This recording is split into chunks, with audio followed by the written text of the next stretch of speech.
Good evening, everybody. Welcome to week 5 of Business Finance, your online experience for the summer of 2020. Rick Hassey is your moderator. Let's have some fun.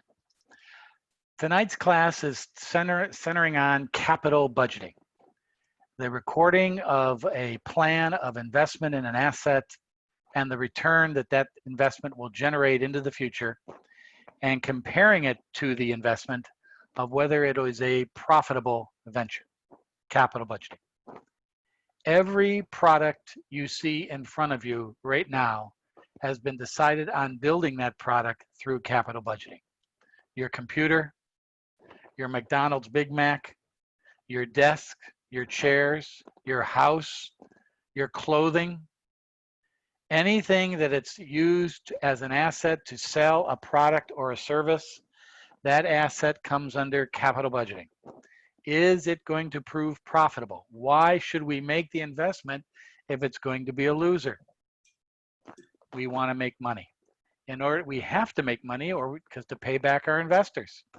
Now, when you become a conglomerate, a huge, massive corporation, you can afford to have a couple of losers just to get market share. But generally speaking, for this class, and about 95% of finance, you're in the investment in an asset to generate money. Now, before we get to that and the discussions of chapter 8 and 9, and our assignment 2, which will be posted in the 7 o'clock hour due next Monday evening, I want to go over the portfolio that I asked you all to complete this past week, to update and to post to the discussion forum. Those grades, by the way, are all posted. And you can see your current course cumulative average in your Blackboard. All grades are posted. Here is my portfolio for the period of June 12th to July 2nd. As you can see, I've made a little bit about 3.25%. Not bad, Dr. Hassey, not bad at all. Some of you have made a lot more than that. Some of you have made a lot less. But this is the performance of our portfolio through this period of time. I started out with 100,000. Now I have $103,285.57. That is a 3.29% increase from my original purchase. How has that done in the market? Well, the Dow has gone up 0.87%. The S&P 500 has gone up 2.92%, and the NASDAQ has been on a real roll, 6.45%. So if you look at my portfolio, it's done pretty well to the market. The NASDAQ has just beat the living daylights out of everybody. Why? Guess who's in NASDAQ? Apple and Amazon. That makes sense. And that's why Amazon has taken off. But Apple is also in the Dow, and so is Amazon. But the other stocks that make up in the NASDAQ index, Apple and Amazon have a greater percentage of the weight in that portfolio or in that index. Thus, it's outperformed everybody quite a lot. This is what I was looking for, very simply, in your portfolio through July 2nd. This is what I was looking for. Percent changes in your portfolio and percent changes in the market. How are you doing compared to the market? Also, I wanted you to look up the beta of your company. I'm going to talk about beta a little bit tonight. Beta is a statistical calculation comparing the average return in the market to the return of your particular company. And how that deviates between the market return and your specific company determines what is called a regression analysis, and we won't get into that calculation, of a beta. The market average is 1. If your beta is 1, you have made exactly amount of risk and return as the market. If you're beta like Bristol Myers and Merck in my portfolio, I have outperformed the market. I have done better. The risk is less than the market risk. I have outperformed it. If you have Apple, like Apple and Disney, they're fairly close to the market, but not as consistent as the market in their returns. So they're a little bit riskier. Now, is that a good or bad thing? Not really. Unless you start talking in anything over 1.5, then you start maybe circling the wagons and thinking about dumping that stock in the real world. But a beta is a comparison between your performance or your company's performance and the market. It's an indicator of risk. If the higher the beta, the chances of you performing well, you still will perform well, but the chances diminish the higher your beta. It tells about a risk assessment. Now, the bad thing about beta, it's a historical number. It goes back 4 to 5 years of quarterly returns. It's a stake in the ground as of June 30th in the market. It doesn't tell you about the return, the risk, or the future of your particular company.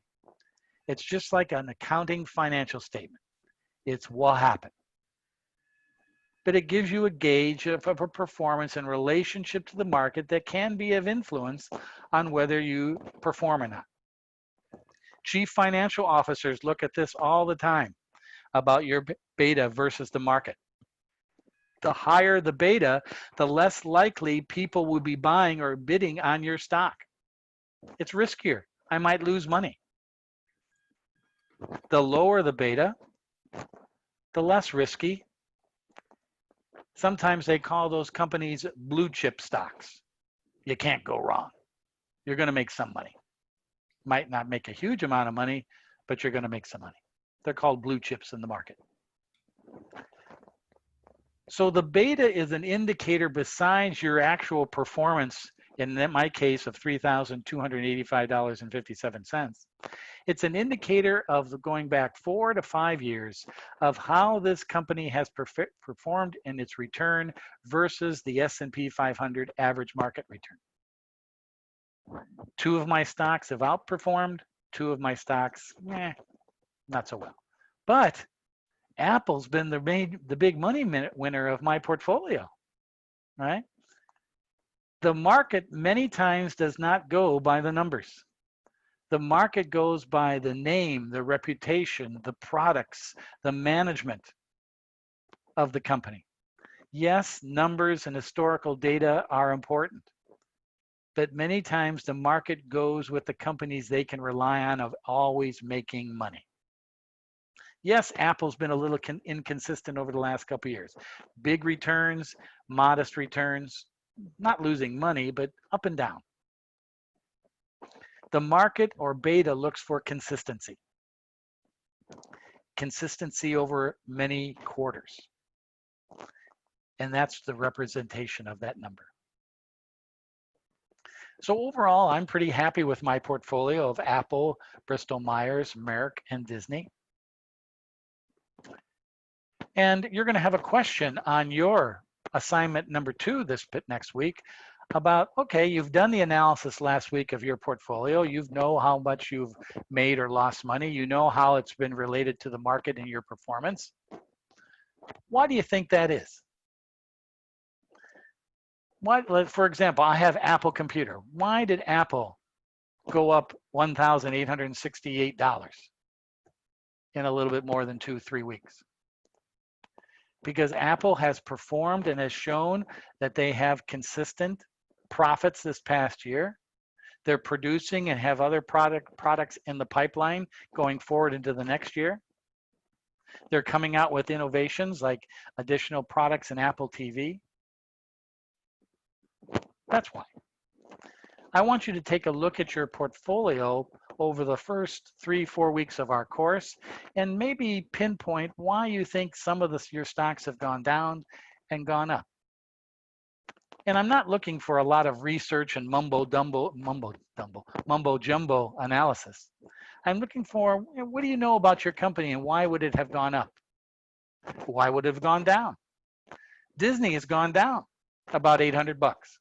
Why has it gone down? Well, their amusement parks aren't working. They're empty. No revenue there. The market knows this. ESPN is taking a hit without NBA basketball and Major League Baseball. People are dropping ESPN from their cable stations, cable networks. That has an influence on the market's view of how Disney is doing. So my answer for Disney would be yes, it's obvious. Disneyland is closed. Disney World is closed. Their amusement parks are closed. Their hotels, their ship lines, their Disney cruises, and ESPN has taken a hit with no NBA or Major League Baseball. There you go. So I want you to do that in one of your questions in the assignment this week is take a look at your portfolio through July 2nd and maybe pinpoint why in your interpretation it's gone up or down. So think about that. This is the beginning. Naturally, we're in midterm now. Our portfolios are beginning to tell us a picture of the stocks that we selected. Not quite finished yet. We got a while to go, but they're beginning to show us some information. A question in the assignment number 2 is to ask you about what it tells you about the performance of your companies that you selected.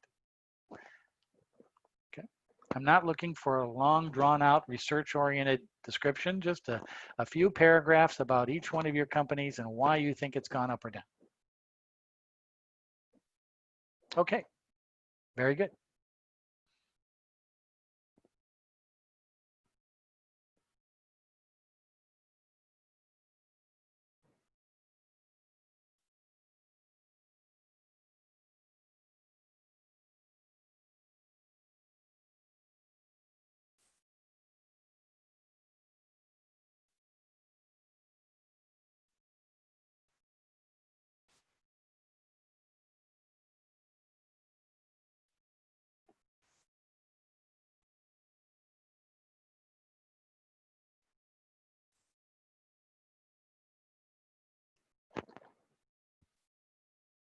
I'm still here. I haven't died.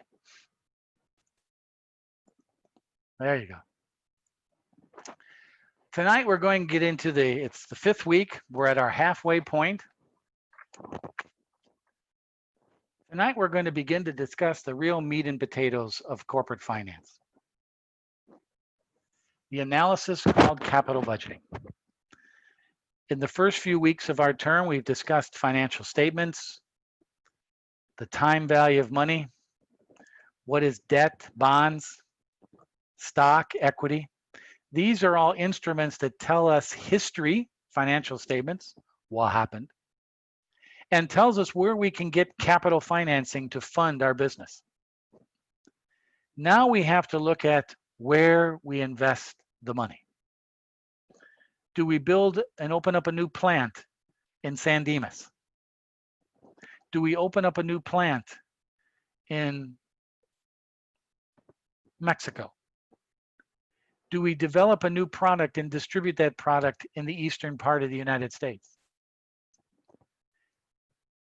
Do we invest in new technology and grow the company through computerization? Where do we put the capital to maximize shareholder value? That's where we are now in this course. You've taken the accounting information and we know how we're doing. We know our capital structure and our debt position. We know if we're making money on a quarterly or yearly basis. We know that where we're getting our funding. We know whether we have a good credit rating or not a good credit rating. We know all these things now. What do we do next? Remember, investing in a new product in a new area of the world or the country, there's risk. Sometimes companies do the safe thing and maybe just reinvest into existing assets, make them better. But other companies are aggressive. They buy up other corporations. They acquire products and markets. A little bit more aggressive, and that takes a lot of capital. So we're now in the process of, we're not going to make these decisions, But once we make the decisions, and now you and I, as the corporate finance people, we now have to decide whether that's a good idea.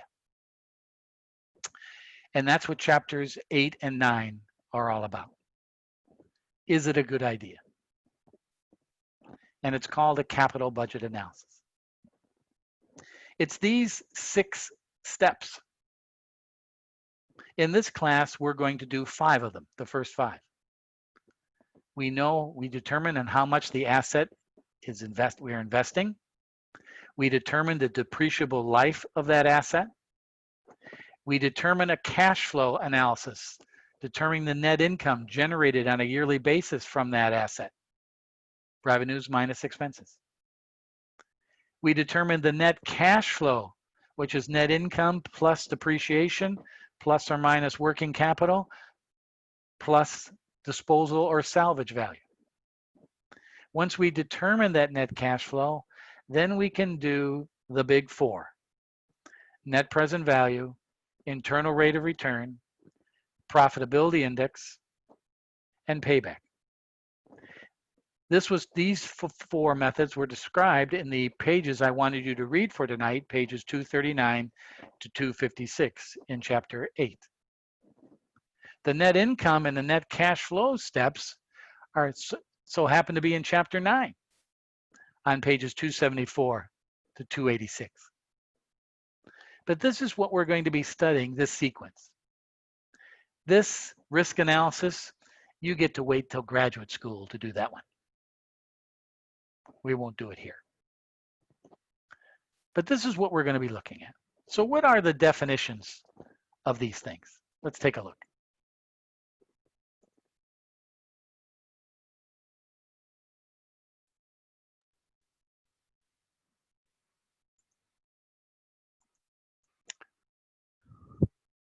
Net present value, internal rate of return, profitability index, and the payback. We're going to look at examples of those calculations this evening. They all resemble what we talked about in chapter 5, the time value of money. We're investing today, creating, hopefully, profits and cash flow in the future. How do we compare those 2 numbers? How do we compare the investment today with the cash flows and the return we're generating into the future?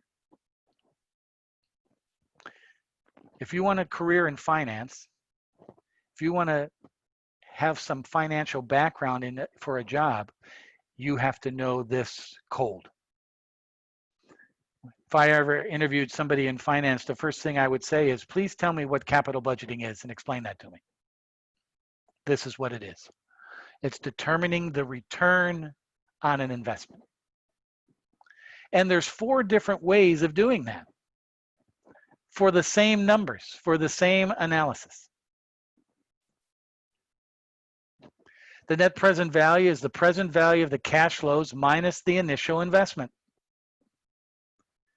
with the discount rate being your cost of capital, or sometimes called WACC, weighted average cost of capital. It's the expected return you're giving up by investing in this project. That's your cost of capital. That's your discount rate.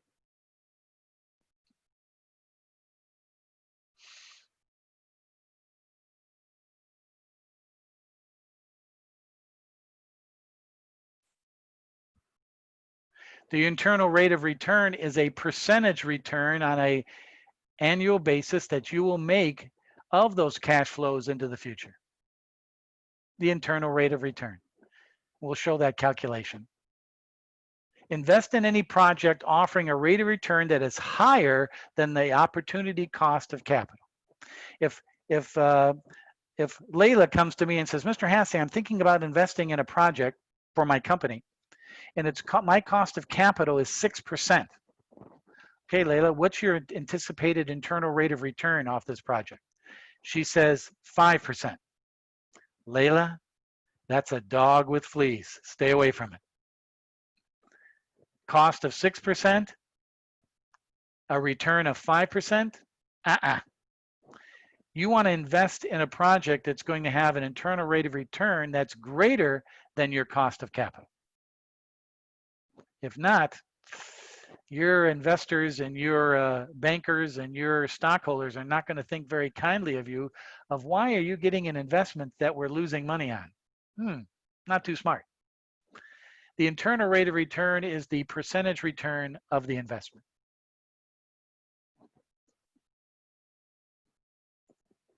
The profitability index is a ratio. Net present value is a dollar number. Internal rate of return is a percentage number. Profitability index is a ratio of that net present value that you calculated to the initial investment. It's a ratio, 3.30 to 1, 0.50 to 1, 1 to 1, whatever. It's a ratio. Another way of looking at the return by comparing in a ratio calculation net present value to the initial investment. And then finally, we have what is called the payback rule. The payback rule. How long does it take us to pay back our investment? No net present value, no discounted cash flow. Just how long does it take for us to pay back the money that we invested? How many years? This is one that Apple Computer uses in their culture of their company. Tim Cook says, all right, we want to invest in a new Apple product. Let's say it's iPods or something. I want our money back of our investment in 2 years. I want to start making money on this after 2 years. The investment was $500 million. We better generate cash flow of $500 million within 2 years of this project. If not, we ain't doing it. It's the payback rule. In years, it's a period of time. Net present value in dollars. Internal rate of return in a percentage. Profitability index in a ratio. Payback in years. All of them. The higher the number, the better, except for the payback rule. You want payback to be quicker, lower. Pay back your money faster. Let's look at an example from our textbook of these 4 methods. It's on page 263 of your textbook, problems 1 through 8. Pages 263 of your textbook, problems 1 through 8.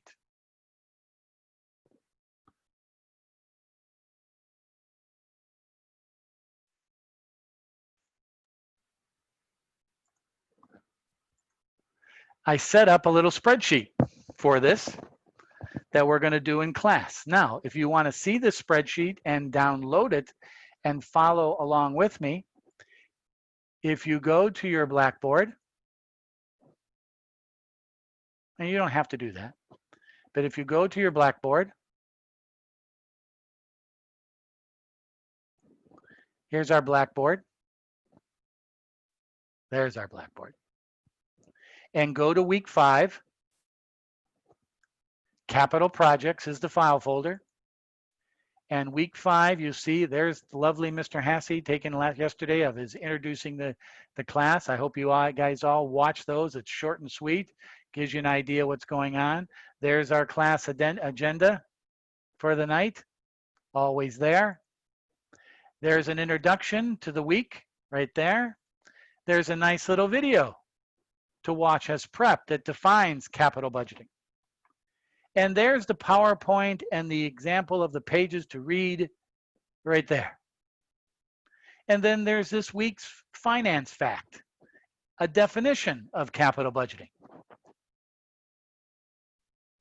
Then there's some review problems and some additional work that you can do, and then some additional videos to talk about that. You know, I can't tell you what a plethora of information is in these Blackboards to help you. Now, some students find it easier to go through these before class. Some students find it's better to go after class, after I go through my lecture, and then you say, okay, let me take a look at pieces of Hassey's lecture and look what the information he's also provided in other sources in the blackboard. You should probably have figured it out by now. All the material we discuss in my lectures, in the introduction videos, in the information in Blackboard are all part of your assignments and examinations and papers. This will help you prepare or give you a research vehicle to go in and look those up as you're doing those problems. Well, tonight's lecture spreadsheet is right here. In-class review, week 5 capital budget analysis, business 330. So you can right-click that and save it to your desktop and follow along with me. If not, don't worry about it. Watch the lecture. You go back to this after we're done. Now you got a template of the definition of these in front of you in a spreadsheet. And as you all know, spreadsheets are becoming quite popular for this class. So that's where it's located. Now let's go to that spreadsheet. There we go. Let me have a sip of water. Nostrovia.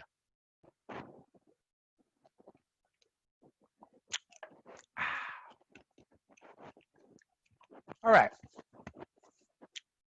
Remember, what we're trying to do here is we're trying to say, okay, I'm going to invest in an asset today. $1 million, $1,000, $200, whatever. And is the projected return off that asset into the future going to pay me back that money and then some? A return, a profit. Taking into account the cost of capital, the discount rate, the cost of money that I gave up to get that investment. You know, if you're going to invest in a house, right? If you're going to invest in a house, what's your discount rate? Your mortgage interest rate. That's your cost of capital. If you're going to invest in a new business, let's say one of your homeboys comes up to you and says, hey, I got an investment for you. How'd you like to start a company? Okay, how much you need? $1,000. All right, well, where are you going to get the $1,000? Well, you probably have that $1,000 in an investment, in your 401k, in the bank, in some investment vehicle. When you take it out of that and give it to your homeboy, you're giving up that interest that you were earning on that $1,000. That's your cost of capital. The cost of the money to get that investment to your homeboy. Well, in this problem on page 263 and the top of 264, there's two projects, Project A and Project B. Each project is an investment today, year 0, of $200. Project A has a cash flow of $80 a year for 4 years.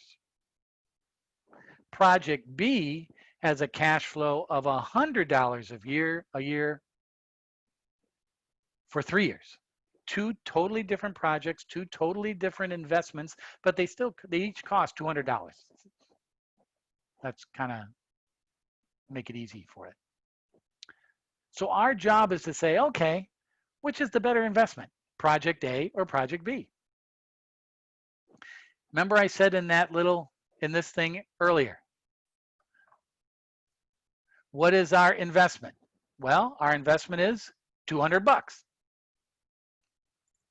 What is our depreciable life? 4 years for Project A, 3 years for Project B. What does that mean? Well, think back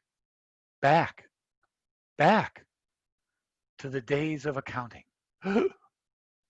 Straight line method of depreciation. Sum of years digits. Double declining balance. That brings back many happy memories. And what is depreciation based on? It's expensing over the life of the asset, the use of that asset. Depreciation is an expense, but also it's positive cash flow. You're not writing a check to Mr. or Mrs. Depreciation. You are allowed to expense this by the Internal Revenue Service guidelines in the tax code, but also you're writing and expensing money without spending cash. It's helping you get a tax deduction. And as long as you can do that, that's the life of the asset, the depreciable life. Project A is 4 years. Project B is 3 years. Your accountants tell you that. The IRS tax code tells you that. You might own Project A for 10 years. You might have Project B for 30 years. But its depreciable life for analysis is the amount of years you can depreciate that asset. The second area or third area of this list is determining the cash flow. Net income is revenues minus operating expenses. The net cash flow is that net income plus depreciation and so on.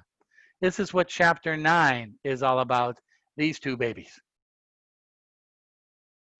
In our problem here on page 263, somebody's done the work already for you and determined revenue minus expenses plus depreciation minus working capital or salvage value. They've already done that for you and they're included in these numbers. Next week, we're going to do this ourselves, come up with those calculations. Tonight, we don't have to worry about it. So here's the cash flow. So now our job is to determine net present value, internal rate of return, profitability index, and payback in years for these two projects. Let's do first net present value. Net present value is the discount of these funds into the future brought back to today's dollars at 11%.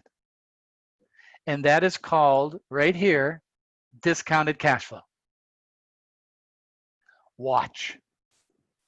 Formulas, function, financial, net present value, NPV, right there. Our interest rate is 11% for Project A. 11%. The values of our years are year 1 through year 4. I put that in the value line. Now this formula is discounting that $320 back at 11%, $248.20. In other words, this $320 received over the next 4 years, discounted back at our cost of money, is actually worth today $248.20. My net present value is the difference between this discounted cash flow and my investment. So my net present value is just simply this plus this, $48.20. I am making positive $48.20 on Project A, comparing the return to the investment. Now let's do Project B. First of all, what's the discounted cash flow? Formula, function, financial, net present value. Again, our rate is 11%. Our values now are spread out over 3 years. Right here, E3 to E5. There they are right there. So now it's going to take that $300 and discount it back to today's dollars at 11%, $244.37. Thus, our net present value is the comparison of that discounted cash flow to the investment. $44.37.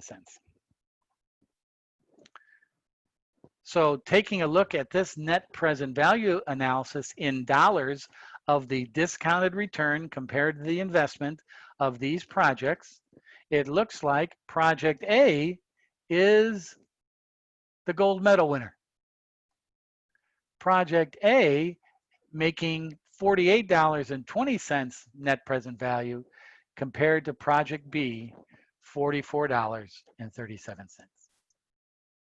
This, ladies and gentlemen, is the definition of net present value. A discounted of the cash flows received in the future, discounted at the cost of capital, and that total amount compared to the investment, the difference is called NPV. That's all that mumbo jumbo they're talking to you about in chapter 8.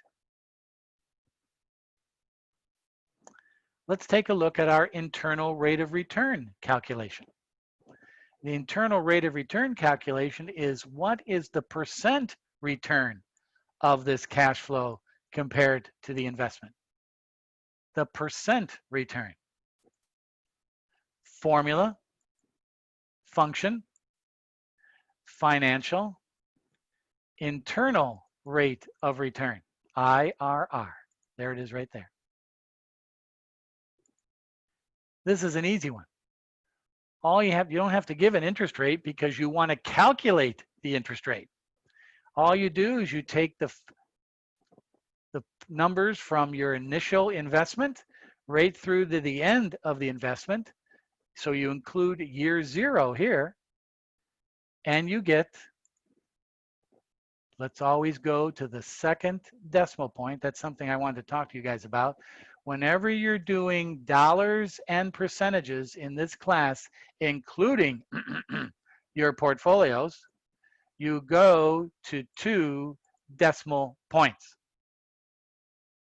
Don't round for those numbers. Everything else, shares, everything else you can round. But for dollars and percentages, 2 decimal points. It's a little bit more specific. So our return for project A is 21.86%. Pretty good. Let's do project B. Formula, function, financial, internal rate of return,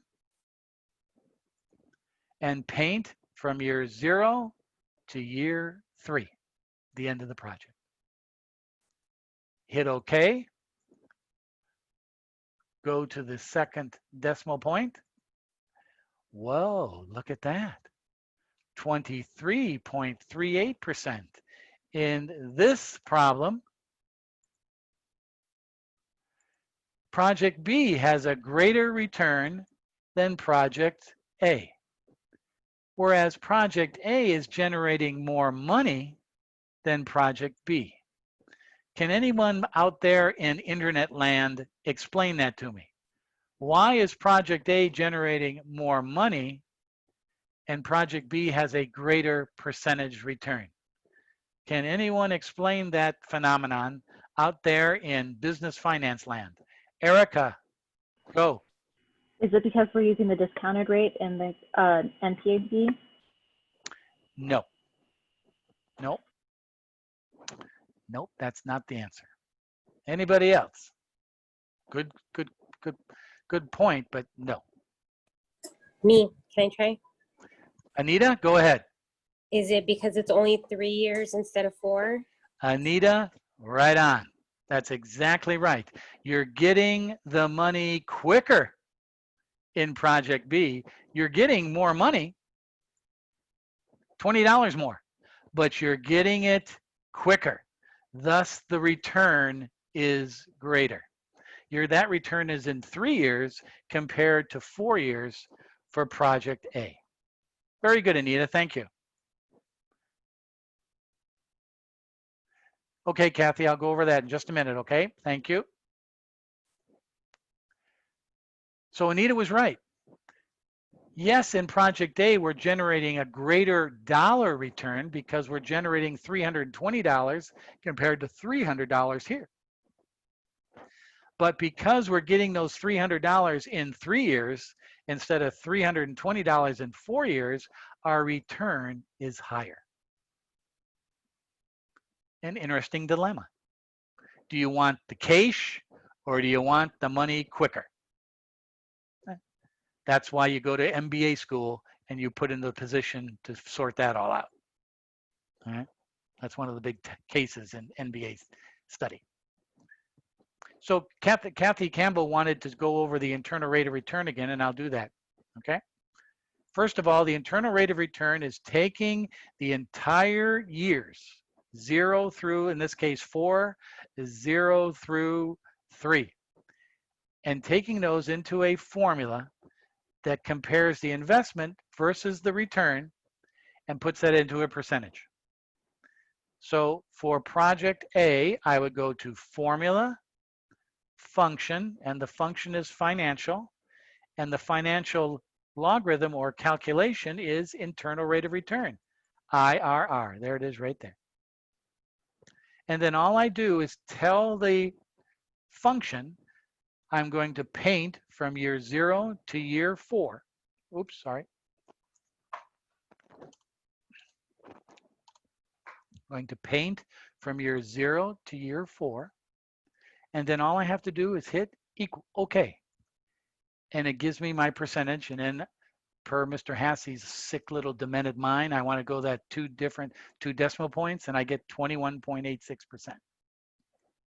For Project B, it's the same thing. Formula, function, financial, internal rate of return. And we put in the values for Project B over 3 years. Hit OK. Go to the nearest hundredth, and there's our number. So it's a percentage calculation of taking the flow of money over time and calculating this percentage return, where here we're taking the flow of money over time in dollars and comparing it to the investment. These two methods, NPV and internal rate of return, are used the most by corporate America. University of Laverne uses Payback. Apple Computer uses Payback. But most companies use all 4. But their preference is a certain one. We'll talk more about that later.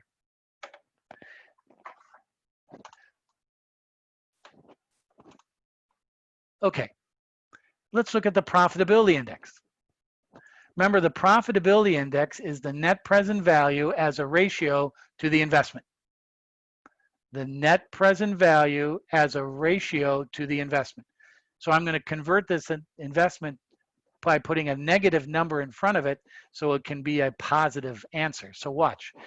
Profitability index is equal to the net present value divided by negative investment. Make that a number, and the ratio is 0.24. 2.4 of the investment is being returned to us in a return. Net present value divided by the investment into a ratio. Let's do it for Project B. The net present value is here, and divide that by the negative investment, because I'm converting that to a positive number, so I get a positive ratio of 0.22. So here the profitability index is telling us that we have a higher ratio in Project A, and that makes sense. Why? Because we're getting more money. We're returning more money. So the ratio is a little bit higher. The closer this gets to 1, the better. If you can recoup your whole investment in this project by discounted cash flow, whew, that's a biggie. All right? That's profitability index. Net present value in relationship to the investment. And then the last one, and the kind of one that makes a little bit more sense than the rest of these numbers, is the payback in years. How long did it take us to get back the $200? How many years? Well, 1 year, 80 bucks. 2 years, 160 bucks. 3 years, $240. So we paid back $240 after year 3 of an investment of $200. So that's 1, 2, and a part of year 3. Well, how much a part of year 3? Well, at the end of year 2, we had $160 paid off, which means we have $40 left. What percent is $40 of the year 3 return? 50%. 2.5 years. 1, 2, and $40. A half of that, we are paying it back in 2.5 years. In year project B, it's a little easier. 2 years even. 2 years even.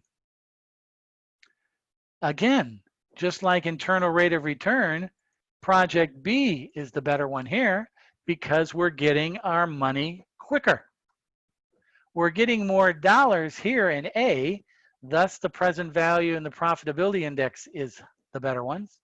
But we're getting our money back quicker in project B, thus that makes it more attractive with the internal rate of return and payback calculations. This problem is a fairly simple, straightforward example of these 4 methods that you need to be familiar with for our study. And there they are right there. This I will repost to Blackboard after class tonight. You now have a nice, neat little template of these 4 calculations. Cool. When we come back from break, we're going to talk about, all right, Mr. Hassey, how did you get these $80 and $100 a year? Where'd those come from? They just didn't mysteriously poof out of thin air and you put them into this problem. Somebody had to calculate these numbers. That somebody is you. That's chapter 9. And we're going to talk about that in our second hour. So this is a good start to this evening. Before we go on break, I want to show you one other thing that will be popping up on your computer in the next 15 minutes or so. Let me go to our Blackboard.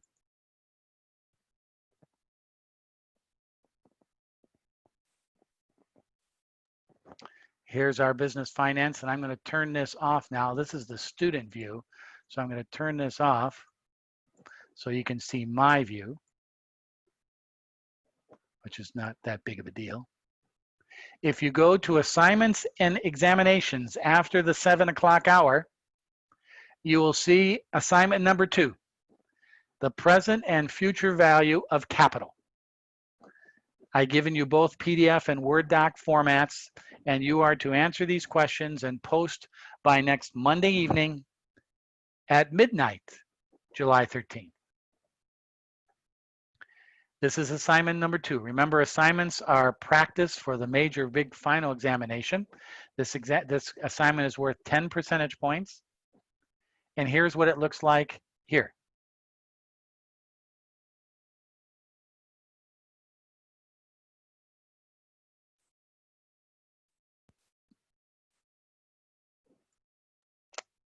And you'll see this when you download it in the 7 o'clock hour. I ask you a couple questions. These are come from chapters 5, 6, and 7. We did these last week. Determine the future value of $10,000 on a deposit of 5 years at 6% simple interest. What is that value? What is the present value of your trust fund if it promises to pay you $50,000 on your 30th birthday, 7 years from today, and earns 10% compounded annually. What is the present value of that $50,000? Here. You'll be receiving cash flows of $1,000 today, $2,000 in year 1, $4,000 in year 3, and $6,000 in year 5. What is the present value of these cash flows going into the future at 7% interest rate? Boom. If $120,000 is borrowed for a home mortgage to be repaid at 9% interest over 30 years with monthly payments of $965.55, how much interest is paid over the life of the loan? Boom. Question 2. The definition of bonds. What happens to the price of a 3-year bond with a par value of $1,000 with an 8% coupon when interest rates go from 8 to 6%? You don't have to do any calculations there, people. You just tell me, does the price go up? Does the price stay the same? Does the price go down? Explain why the market value of common stock often differs from its liquidation value or its book value. What's the difference between market value of stock and the book value? A stock offers an expected dividend this year of $3.50, has a required return of 14%, and has historically exhibited a growth rate of 6%. Its current price in the market is $35. Should the investor purchase this stock and why? Ladies and gentlemen, you might want to take a note on this. I'm giving you a huge hint. This is the constant growth model of stock valuation. The constant growth model of stock valuation. That's my gift to you this evening. Question number 4. Typo. Mr. Hassey did a typo. Mr. Hassey did a typo. Breaking news. Please give an example from your professional or personal life of present or future value. An example would be your savings account. Do not use this as an example. You have money in the account at a specific interest rate. What would be the balance in 1 year? That's an example. Your example should be an instrument of present or future value and explain how these values are used in your example. Give me an example from your professional or business or personal financial life of either future or present value. There's many examples you can pick from. Just don't use a savings account now. Question number 4. And finally, question number 5, and this is the one I mentioned to you earlier. Select one company in your portfolio, just one, and explain to me why, in your opinion, the firm's stock has risen or dropped these last few weeks. Cite examples, references, analysis of your interpretation. Your answer should be 1 page minimum, double-spaced. Pick one, not all your companies, pick one company in your portfolio, and can you explain to me why it has risen or fallen in the last few weeks? Assignment number 2. Made to make your summer pleasurable over the next week or so. Due Monday, July 13th. It'll be posted in about 2 minutes in your Blackboard for you to download and begin working on it, not tonight, but for the week. All right. And with that, let's take a break. Let's take a break, and when we come back, we'll talk about Chapter 9. Also, before we talk about Chapter 9, as you come out of the break, there will be a little poll that I'd like you to do, like the one we did last week. Another poll this week asking you a question about finance. So take note of that when you return from your break. And I'll see you all back here at about a little bit after 10 minutes after the hour, 7:10 p.m. See you then.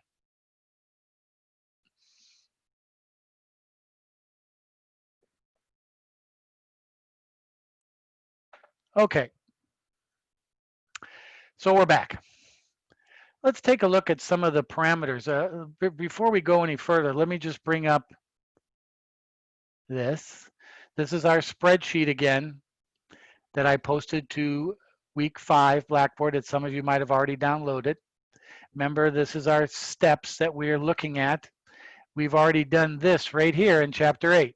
This has been done. Let me highlight that. That's been done already. We looked at that in our first hour. Now we're going to look at all these 4 things. Let's put that in a different color. There we go. Okay. We put that there. Now we're going to look at how do we determine our cash flow?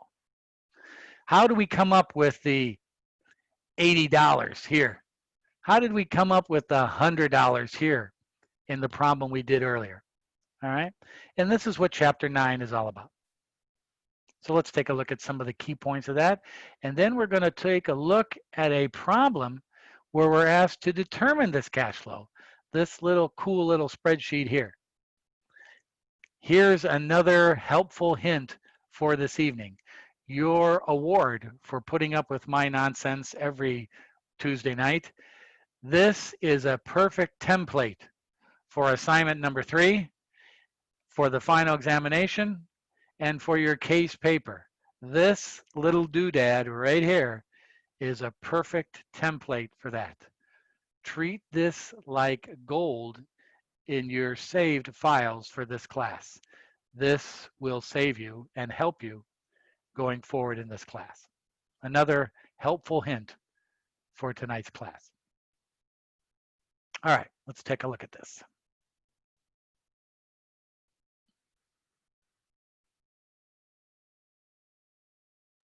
We're on chapter 9. Using discounted cash flow analysis to make investment decisions. We have to determine the difference in this chapter between cash flow and accounting income. Accounting income is revenue minus expenses.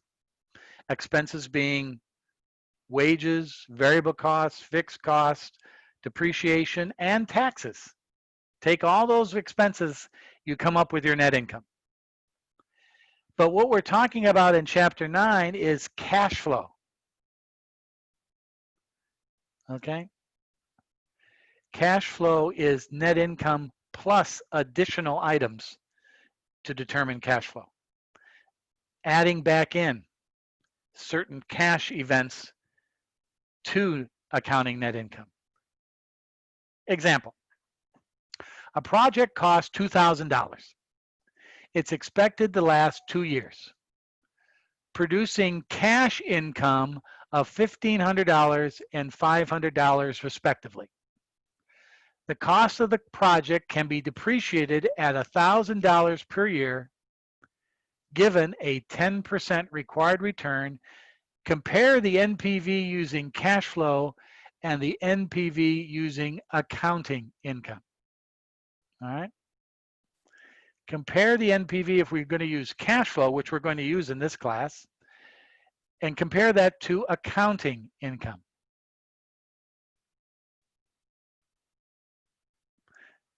Well, first of all,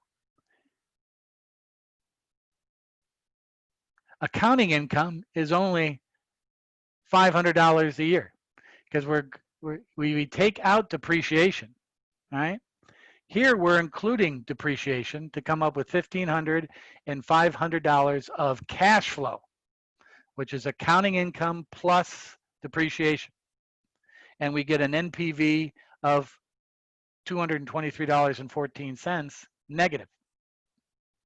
Here we have accounting income of $500 and negative $500 because we're taking out the depreciation.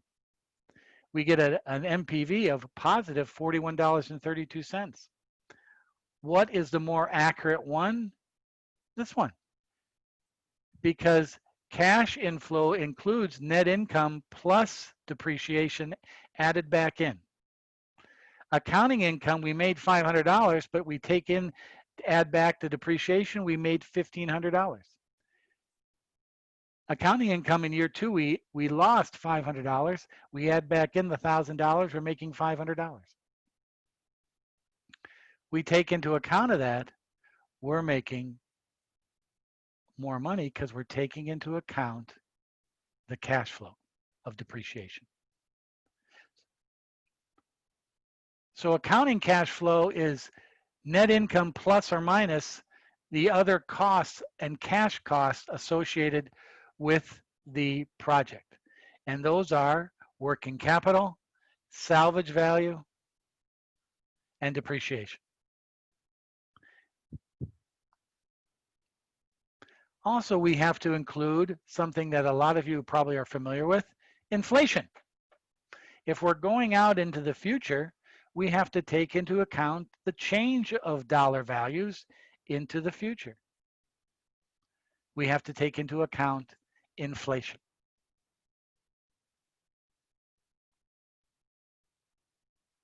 So let me go to this now. I am now back on our spreadsheet for week 8. Here's our steps that we talked about earlier. Here's the tab for what we did in chapter 8. This WAC tab we'll talk about next week. Don't worry about that tonight. But this is what we're going to work on now. We're going to put together cash flow right here over the depreciable life of this investment, 10 years. We're going to determine its revenue. We're going to determine its expenses, including depreciation. We're going to take out our tax, and here's our net income, just like we were talking about. Then we're going to add back in depreciation. Excuse me. We're going to take into account working capital. And we're going to take into account what they call the terminal value or salvage value at the end of its life. What we're doing here, this is the number earlier in this example where the $80 would be. $80 would be right here. $100 would be right here. That's the net cash flow. We now in chapter 9 are learning how to calculate that. And this is where accounting experience helps out a little bit to understand the terminology.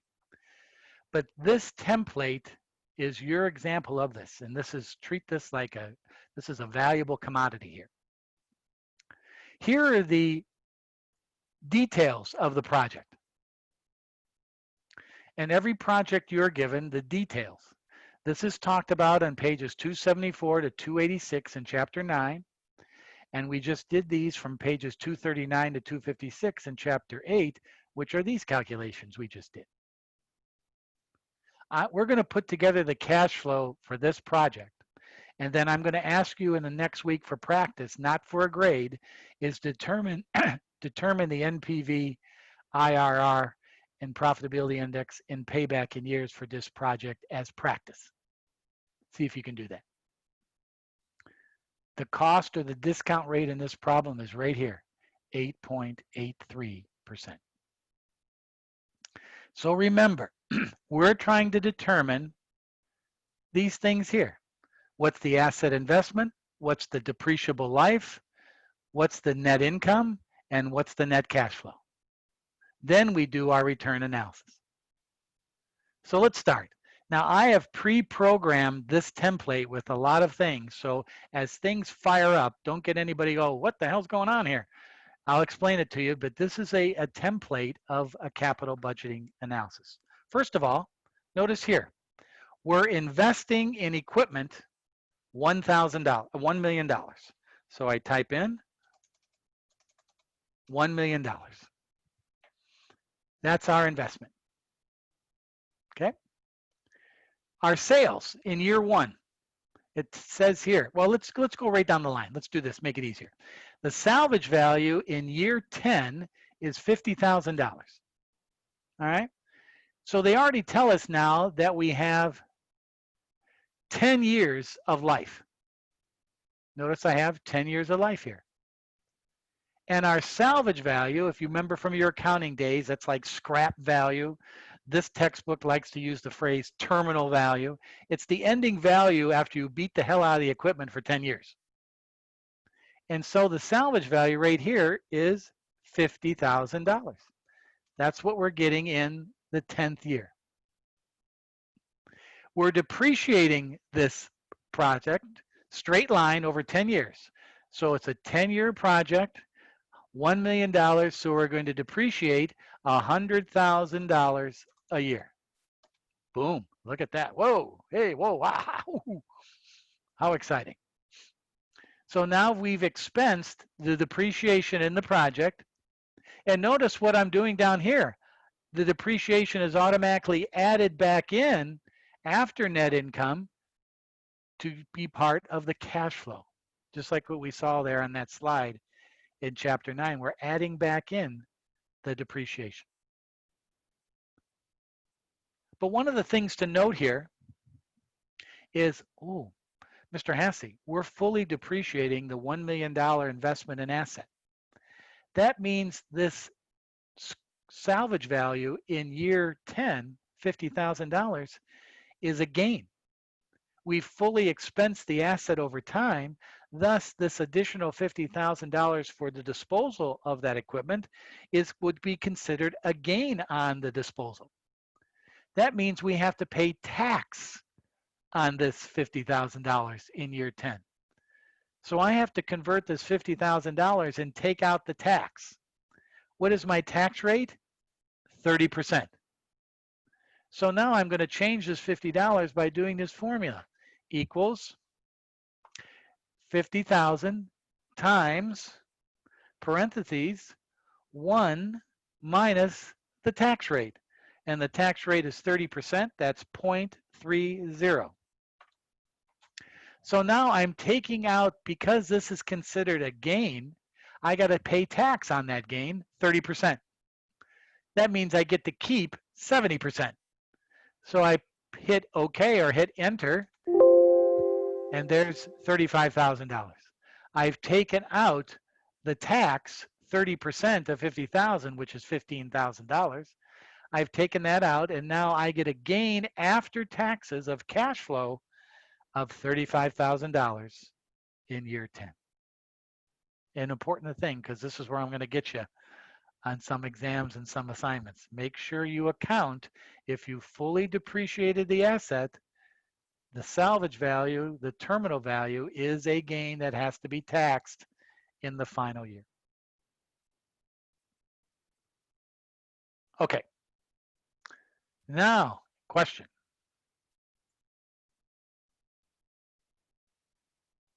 I cannot see column L on the spreadsheet.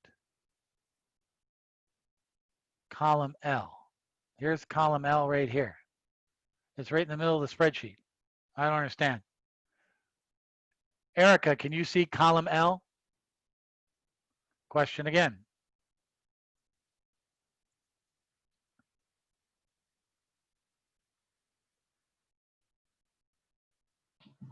Column O. Column O. Can you see the 10th year column here on the spreadsheet? William, you see column O? Yes, I can see it. All right. You might want to just expand your folder to include the full screen. Maybe it's cutting it off because you maybe have it on minimal view. Expand, like for example, here, if I go like this, it shrinks it. Some people that you lose it. Here I expand it, I fill up the whole screen. That might be an idea there. Okay, let's continue on. So what we've done is we've included the investment today of $1 million, purchasing the investment. We've now put in the salvage value in the final year 10. We've depreciated it $100,000 straight line over time. And now because we fully depreciated, we have a gain on the disposal in year 10, which we've taken a 30% tax on. Whew, I'm already exhausted and I'm only halfway through. Now let's take a look at sales. Notice here, we're selling 25,000 units every year. That's our plan. And we're selling them in year 1 at $20 a unit. So let's put in the formula here.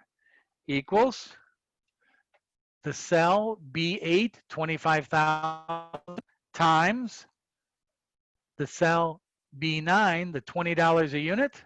And we get, boom, $500,000. But Mr. Hassey, in year 2, it's $512,500. Well, remember that calculation we just saw in our PowerPoint. Annual sales are inflated at 2.5% a year after year 1. We're inflation. 2.5% a year after year 1 is the annual change in sale price. So what I do is look at the formula. I take the prior year, year 1, and multiply it times 1.025. That's 2.5% interest increase every year. I'm building in inflation to my selling price, which is rightly so. My cost of money is going to go up over that time. I got to inflate my revenue to make up for that. So over the course of 10 years, I'm going to be earning a little bit over $5.6 million in revenue. That's my income, calculated by these projections over here, and the inflation of 2.5%. So let's yellow these out as I go through these. Make sure we've done them and have included in our cash flow. So there they are. Okay, now we're down to expenses. Variable cost per unit. Now, I don't know if some of you may have taken financial and managerial accounting before this class. Some of you may have not. Variable cost and fixed costs are a way of expressing expenses. Variable costs are costs like wages, supplies, cost of goods sold. They change with volume, but on a per unit basis, they always remain the same. The more you produce, those variable costs will go up, but on a per unit basis, they stay the same. So variable costs for this problem is $8 a unit. If we're going to sell 25,000 units every year, we're not concerned here about inventory at all. So we're going to sell 25,000 units a year at $8 a unit variable cost. So our variable cost is equals the number of units sold times our variable cost rate of $8. Boom. And then you can see, oh, it goes up again. And notice the inflation rate for variable cost. It's not 2.5% like sales, it's 2%. So we increase every year by 1.02. And there's our variable costs projected. Again, let me save this. I remember one time I got all the way through to one last number and I hit the wrong number, I hit the wrong key and it wiped it all out. Oh my God. I didn't swear in class. You don't swear in class. But boy, after class that was over that night and I went offline, did I give myself a yelling at. Why didn't you save it? Typical error. You go through all this and then you at the last minute you do something and it gets all wiped out. Ooh, there's not a worse feeling. So always save it after you get done with a key calculation. So variable cost is 200,000 and increasing at 2% every year. We got that done. Let's yellow that out. Remember, what we're doing here is this is called, note the wording, capital budget analysis. This is what we think will happen. It doesn't mean that it's going to happen, but you know, if we're getting paid 10,000 juju beads every year, we better know what we're doing, because if we don't know, we're not going to be in this position much longer. So with experience, with record keeping of your manufacturing, your accounting, your marketing, all those people giving you this information, hopefully it's pretty consistent of what you think is going to happen. Fixed cost. Fixed costs are a specific amount every year that do not change with volume. I can produce 25,000 units, or I can produce 1,000 units. For this company, my fixed cost is still going to be $50,000. It's not going to be changing in relationship to output. It stays the same. In my house, I have 3 fixed costs. My cable bill, I'm always going to have that as a fixed cost. Another fixed cost, I'm trying to make a joke out of this and I'm not doing it very well. I should have pre-planned this. Another fixed cost would be, it's definitely not clothing. Another fixed cost would be keeping my wife happy, vacation, whatever. I'm going to spend that money no matter what. And the third fixed cost would be my insurance on my home and my life, insurance costs. Those are fixed. You're going to pay them no matter what. No matter if I change my lifestyle, I'm going to always do those spending. That's a fixed cost. So in this problem, the fixed cost is $50,000 a year. So I put $50,000 a year in year 1. And boom, note the inflation rate for fixed cost. Yes, it's fixed, but insurance costs still go up. Cable costs still go up. My wife costs still go up. They inflated too, but they have no relationship to volume. So my fixed cost goes up by 1% every year. And there you go. That's that. One last thing, or 2 last things. First of all, our tax rate is 30%. And notice here, revenue, sales minus expenses gives me an earnings before taxes. And then I take 30% of that EBT, which is 30% of 150,000 is 45,000. I subtract now my taxes from my earnings before taxes, and I get now my net income. So now I've calculated my accounting net income. $1.322 million of accounting profit. But I'm not concerned about accounting profit. I'm concerned about cash flow. Net income plus some other things. And this is the key thing. We've already talked about salvage value and after taxes, the gain. We've already talked about adding in depreciation back in, right? Depreciation right here is an expense. It's an allowable expense. We're depreciating the asset over time, but we're not writing a check to Depreciation and Company. It's a non-cash expense. We're allowed to do that by IRS regulations, and it's reducing our tax liability. Thank you. But we add that bit back in because we didn't spend any money here. It's an accounting entry. It's not spending money. This is spending money. This is spending money. This is spending money. But this is not. So we're adding it back in as additional cash flow after net income. And then finally, we get to our last calculation and probably the most confusing one. It's called, oops, I just gave you an answer here and I'm gonna wipe that out right now. You're supposed to calculate that. Let's clear that right now. That's, oh, Mr. Hasse, what are you doing there? There we go, okay. Get that out of there, okay. Save it. Now we have to deal with this, working capital. Now let me give you an explanation of working capital. I'll keep this as short as possible. When my son was 16 years old, he came to me one day and said, this is a true story, by the way. My son came to me and said, Dad, I need a car. What the hell you need a car for? I take you everywhere. You and my mother and your mother and I take you everywhere. What do you need a car for? Well, there's a girl. Oh, there's a girl. There's a girl. Wow. And she wants to date me, but she said she will not go on a date with me if my parents take us out in their car on the date. A legitimate complaint. But first of all, I said, who in the hell is this girl demanding you get a car? But well, that's a story for another time.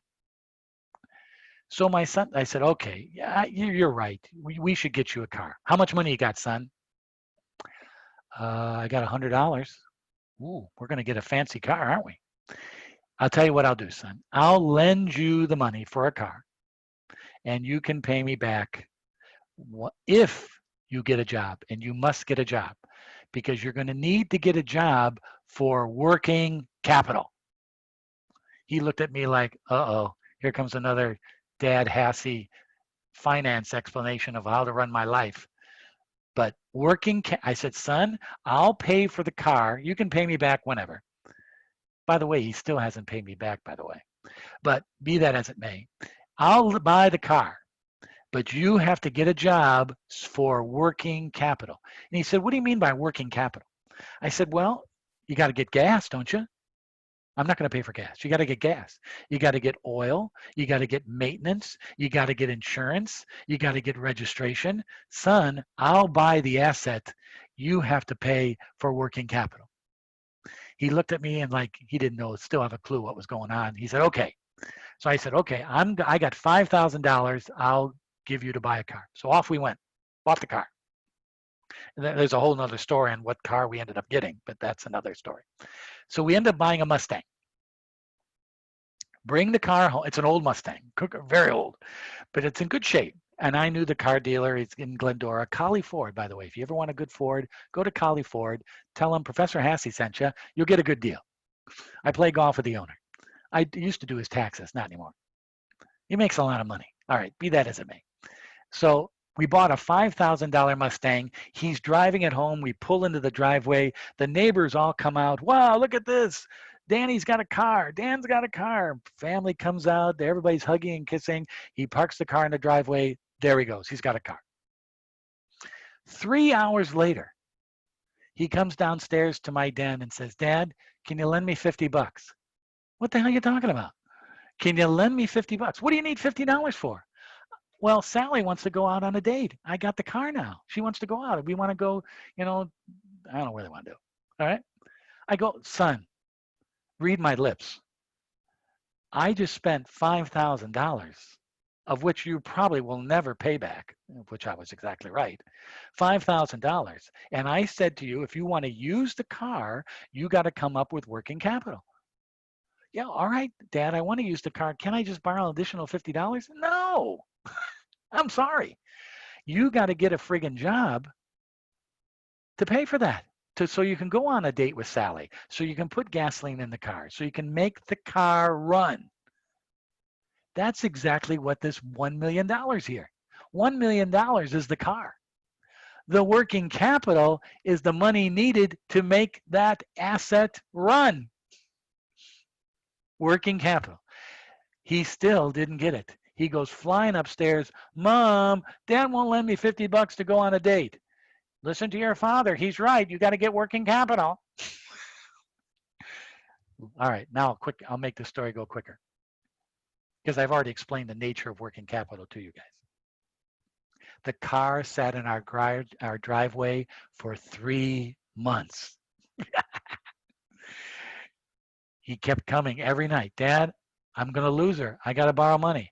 No, I've given you $5,000. You better get a friggin' job or get money from your sister or whoever, not from me. It sat for 3 months and he's getting hotter and hotter. Finally, after a month, he figured it out. I better get a job. And he got a job at McDonald's. And his first paycheck was about right around the 3-month mark. Now he had money for the date with Sally. Now he could buy gasoline, oil. He could get it. He's already got it registered. I paid for that. But he can now get insurance. Oh, well, I didn't know I had to get insurance. What are you, crazy? We live in California. So now he has money for a car. Okay, so everybody's happy. Long story short, though, this is a true story. This is a God's honest true story. He's a junior in high school. 8 years later, he and Sally got married. They got married. They dated in junior, senior in high school. They dated in college, and they got married. And at their wedding, guess what car they drove off out of the wedding? The Mustang. All right, what a great story. If my wife was here, she'd be crying. All right, it's a great story. And they're still married to this day, but has yet to pay me that 5G. So I got to call him tonight after class and see what's going on. The guy's a lawyer, he makes more money than me. So I got to call him tonight. All right, so that's the story. But the truth is, and that's the key with working capital, you got to put up money to get that asset working. Then over time, you'll get reimbursed for those expenses by selling the product that asset is producing through your expenses. But you need upfront money. And the simple calculation in capital finance is working capital as a percent of next year's sales. So whatever our sales are, 12%. Now, who calculates that 12%? Your public accounting firm. They do that for you. They'll calculate that rate. For some companies, your purchasing agent calculates that rate. Some companies have internal auditors that calculate that rate. Somebody comes up with that rate. And for this company, it's 12%. And so now look what I do. The first year sales are $500,000. I take 12% of that, and that's a negative $60,000 of additional cash going out for working capital to get that asset ready to roll, just like my son. Gasoline, oil, McDonald's, whatever. It's a little bit more sophisticated with corporations, but it's the same concept. But then look what happens the rest of the years. As my sales change every year by inflation, in order to maintain the 12% working capital of the next year's sales, I have to take, notice the calculation here. I take the delta between year 2 and year 1 sales, which is $12,500, and I multiply that $12,500 by 12%, and I got to spend an additional $1,500 in year 1 to maintain that 12% working capital rate. And that goes through all the years of the project. I'm spending cash. But look what happens in year 10. It becomes positive $74,932. Why? Is there a year 11? No. There's no more sales. The project is over financially. So now all this money that I spend on working capital has now been recouped by me selling the product and getting that cash back through the sale and the expenses of that product. So look what I do in year 10. I take 12% of the entire year 10 revenue, which is $74,932. And look what happens. The net effect of all this money is zero. It's a wash. In other words, as the whole project is concerned, it means zero. I've expended it, but now I've been recouping it. But you show the cash going out in specific years and then coming back there. This is what makes asset investments so attractive to people. You want to buy a house and rent it out? This is why you do it. You get a tax break on the depreciation of the property. You get cash flow by depreciating it. You get a cash reduction by the working capital, but you get all that money back in year 10. And the net effect is $2.4 million of cash flow. Note that compared to the $1.3 million of accounting income.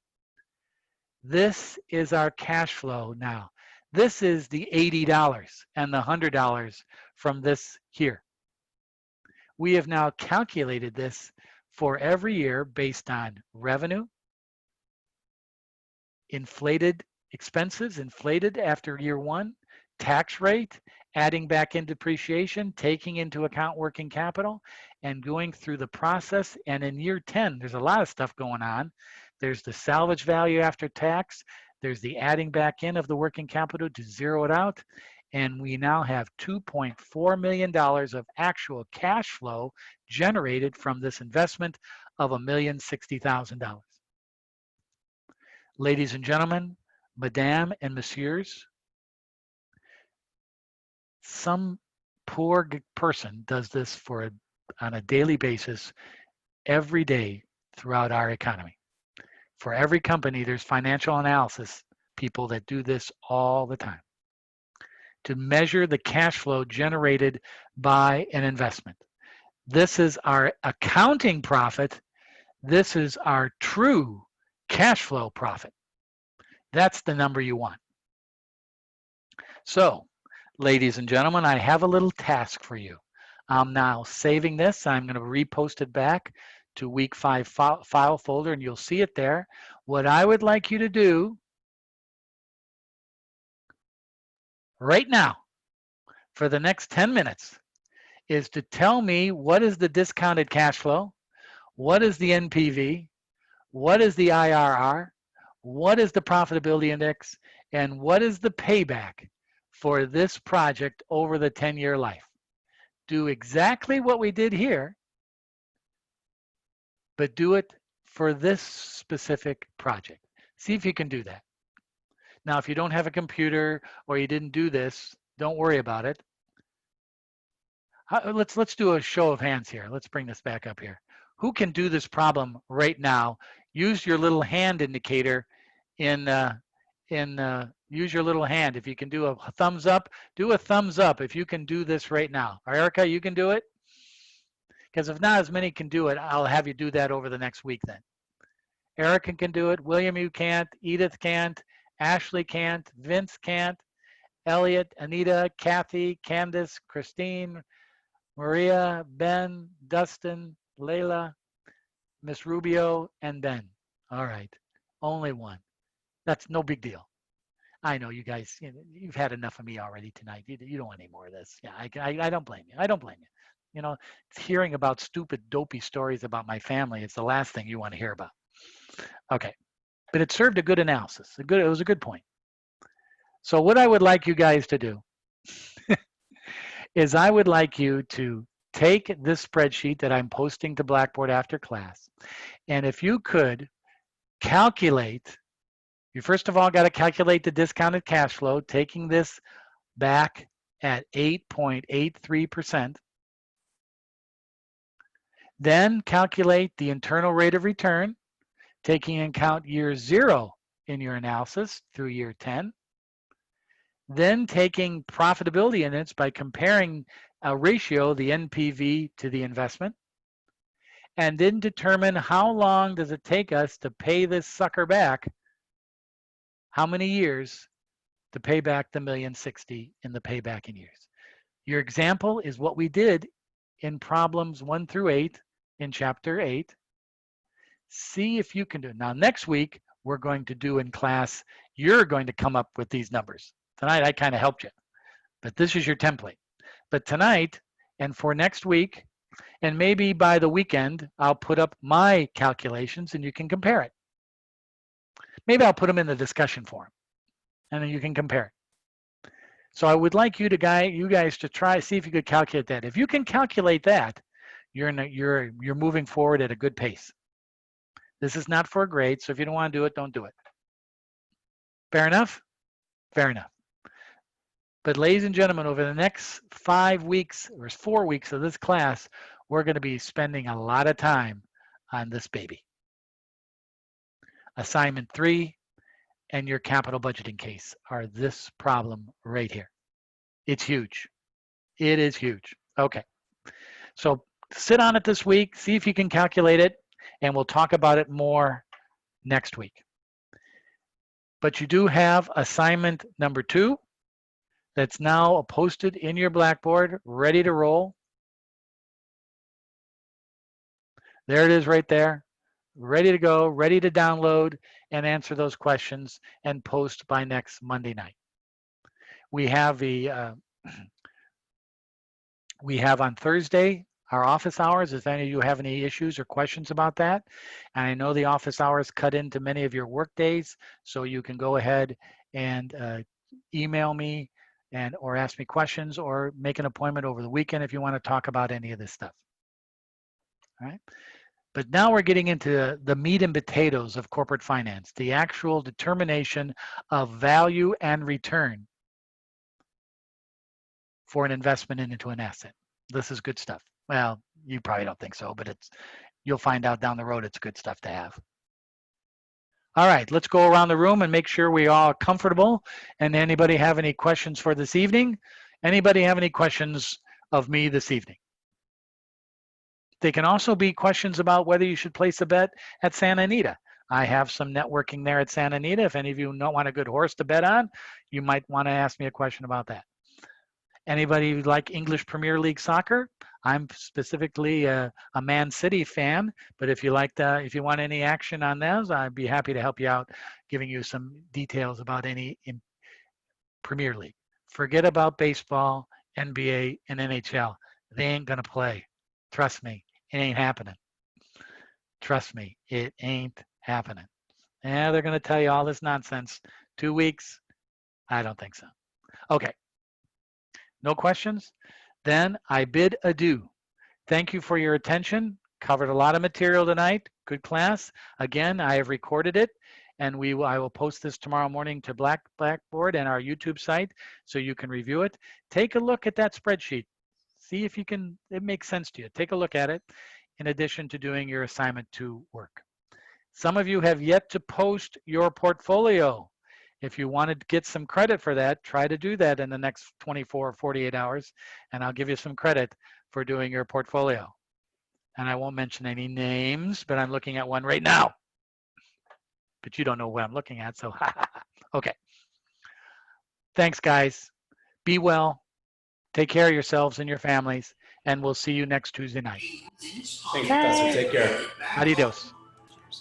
Good night, everyone. See ya. Take care. Layla, you can post it again, sure.